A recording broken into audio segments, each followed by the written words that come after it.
Assalamualaikum warahmatullahi wabarakatuh. Halo teman-teman semua, kembali lagi bersama saya Raffi Ahmad Razak dari Razaker.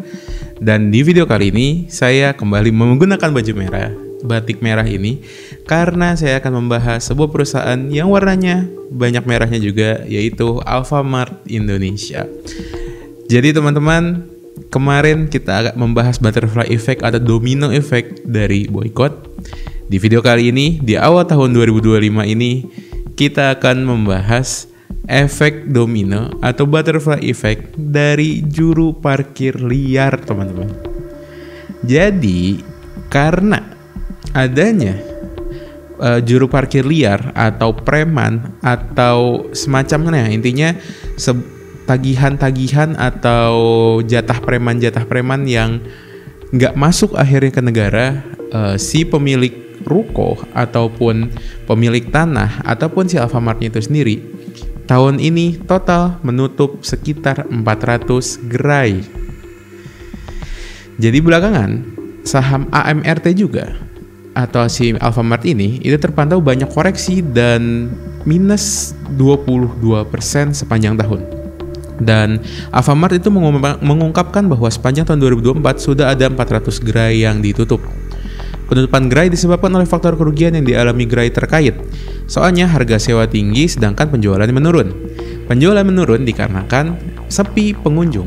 Sepi pengunjung dikarenakan adanya juru parkir liar. Emang agak lucu ya teman-teman. Harga sewanya naik, juru parkir liarnya juga naik, pengunjungnya makin sepi. Sehingga gerai digugup buat efisiensi.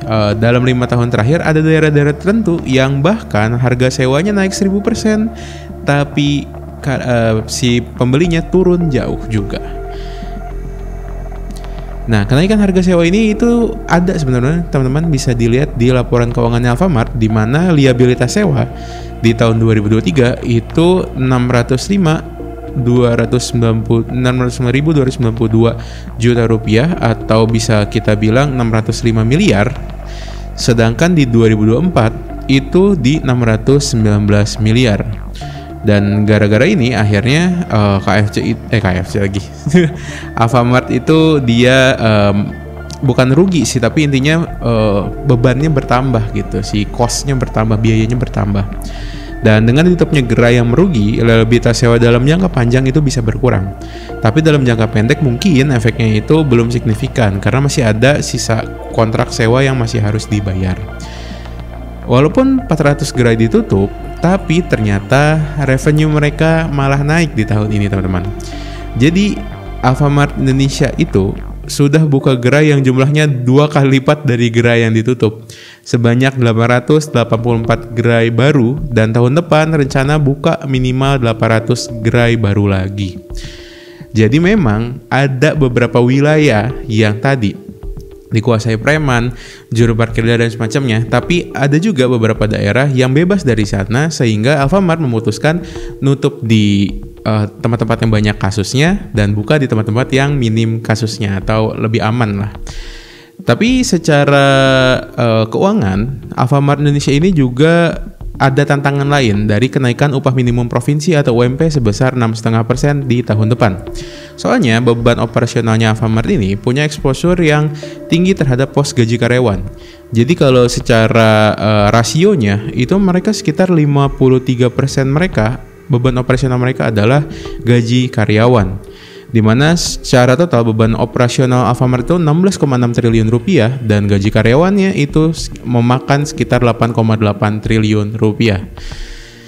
Nah, kan ini sempat kita bahas juga ya teman-teman ya, bahwa nggak semua orang senang dengan kenaikan 6,5%. Iya, karyawannya sih senang, tapi pemilik-pemilik bisnisnya ini pada mikir teman-teman, karena harus mengeluarkan uang lebih banyak.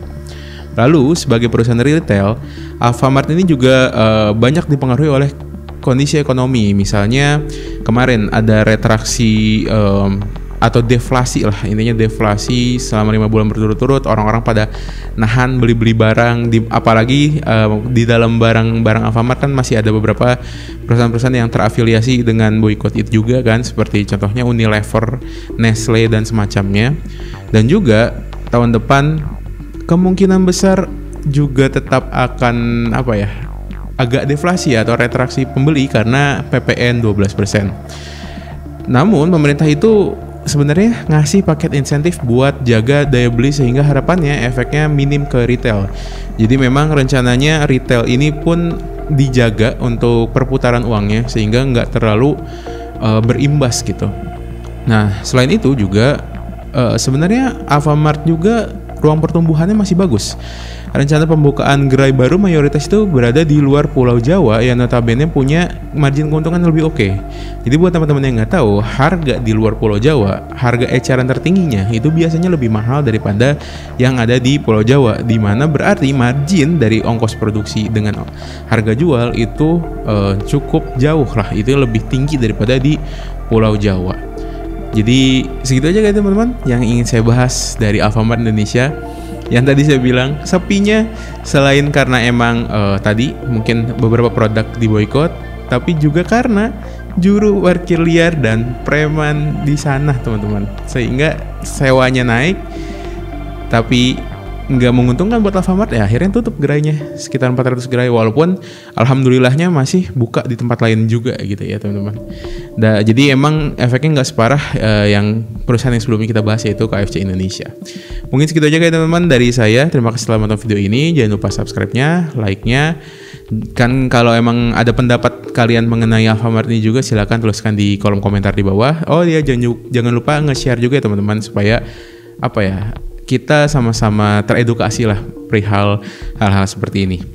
Makasih, nama saya Raffi Ahmad Razak. Izin pamit undur diri. Assalamualaikum warahmatullahi wabarakatuh. Sampai jumpa.